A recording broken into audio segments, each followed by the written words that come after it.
ایک بادشاہ اپنے عدل و انصاف میں بہت مشہور تھا۔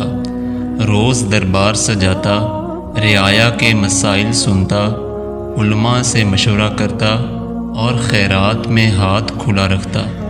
لیکن ایک دن کچھ ایسا ہوا کہ بادشاہ کے دل میں بے چینی پیدا ہو گئی، جس کا علاج کوئی طبیب نہیں جانتا تھا۔ بادشاہ نے اپنے وزیر سے کہا، میرے دل کو قرار نہیں آتا، نہ نیند آتی ہے، نہ کھانے میں لطف ہے، دولت ہے، طاقت ہے، مگر سکون نہیں ہے۔ وزیر بادشاہ کی بات سن کر خاموش ہو گیا، لیکن اگلے دن ایک غلام کو اپنے ساتھ دربار میں لے کر آیا، جو پہلے کسی قافلے کا خادم تھا۔ اس غلام کا لباس سادہ، قد چھوٹا اور چہرہ روشن تھا۔ جب دربار میں داخل ہوا تو بادشاہ کو دیکھ کر بھی اس نے غرور نہ کیا، نہ عاجزی میں حد سے بڑھا۔ بادشاہ نے اس غلام سے حیرت سے پوچھا، اے شخص، تو کون ہے اور تیری آنکھوں میں یہ اطمینان کہاں سے آیا ہے؟ غلام نے مسکرا کر کہا، میں وہ ہوں جو تم بننے کی کوشش کر رہے ہو، قانع، مطمئن اور بے نیاز۔ یہ جواب سن کر سارا دربار حیران ہوا۔ بادشاہ نے کہا، قانع اور وہ بھی ایک غلام؟ تمہارے پاس نہ مال ہے نہ محل، پھر یہ دل کا سکون کہاں سے آیا؟ غلام نے کہا، اے بادشاہ سنو، میں تمہیں ایک کہانی سناتا ہوں جو میرے دل کا راز ہے۔ ایک زمانہ تھا جب میں ایک امیر قافلے کا نوکر ہوا کرتا تھا۔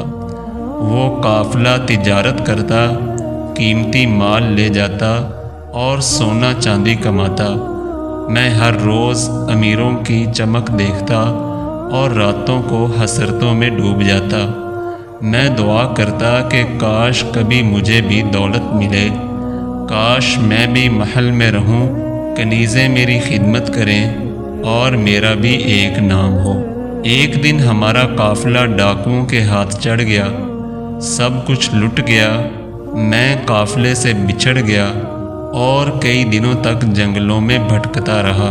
بھوک نے ہڈیوں سے گوشت تک نوچ لیا تھا، پیاس نے زبان خشک کر دی۔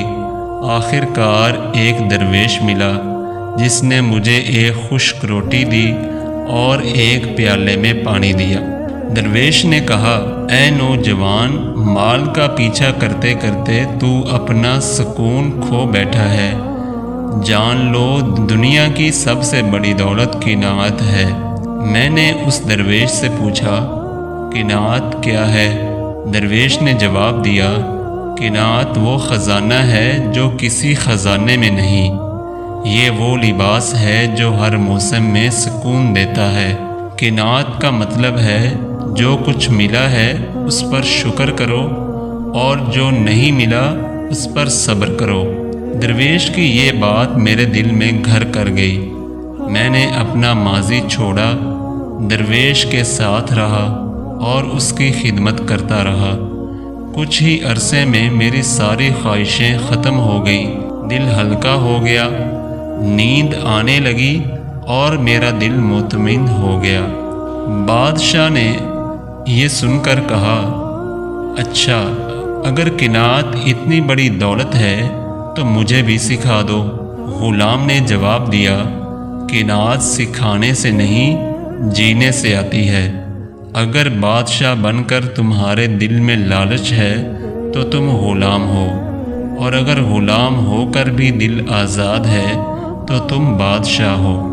بادشاہ نے اس غلام سے کہا، میں ایک ہفتے تک تمہارے ساتھ رہوں گا، بغیر محل کے، بغیر نوکروں کے، بغیر مال کے۔ اگر میرا دل مطمئن رہا تو میں تمہیں اپنا استاد مانوں گا۔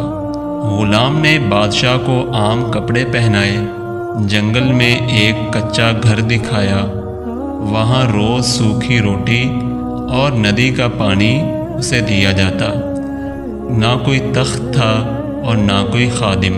پہلے دن تو بادشاہ کو نیند نہ آئی، دوسرے دن بادشاہ کو بہت غصہ آیا، تیسرے دن کمزوری محسوس ہوئی، چوتھے دن کچھ عجیب سا سکون آنے لگا، پانچویں دن وہ ندی کے پانی میں اپنا عکس دیکھ کر مسکرایا، اور چھٹے دن اس نے غلام سے کہا میرا دل ہلکا ہو گیا ہے، نہ تاج نہ تخت، مگر عجیب سکون محسوس کر رہا ہوں۔ ساتویں دن بادشاہ نے غلام سے کہا تو سچا ہے، قناعت کا خزانہ دولت سے بہت بڑا ہے۔ بادشاہ دربار میں واپس آیا، مگر اب وہ ویسا نہیں تھا۔ اس نے سادہ زندگی اپنائی، محل کے بجائے لوگوں کے دلوں میں جگہ بنائی، لالچ میں کمی آ گئی، ملک میں انصاف بڑھ گیا، اور اس نے غلام کو اپنا خاص وزیر بنا لیا۔ اس کہانی سے ہمیں یہ سبق حاصل ہوتا ہے کہ قناعت یعنی تھوڑے پر صبر کر جانا انسان کو بادشاہ بنا دیتا ہے، چاہے وہ لباس میں فقیر ہی کیوں نہ ہو۔ لالچ انسان کو ہمیشہ بھوکا رکھتا ہے، اور قناعت سے انسان کا دل مطمئن رہتا ہے، اور دل کا اطمینان ہی زندگی میں سب کچھ ہے۔ آپ کو ہماری یہ کہانی اچھی لگی ہے تو ہمارے چینل کو سبسکرائب کریں، دوستوں کے ساتھ شیئر کریں، اور ہمیشہ خوش رہیں۔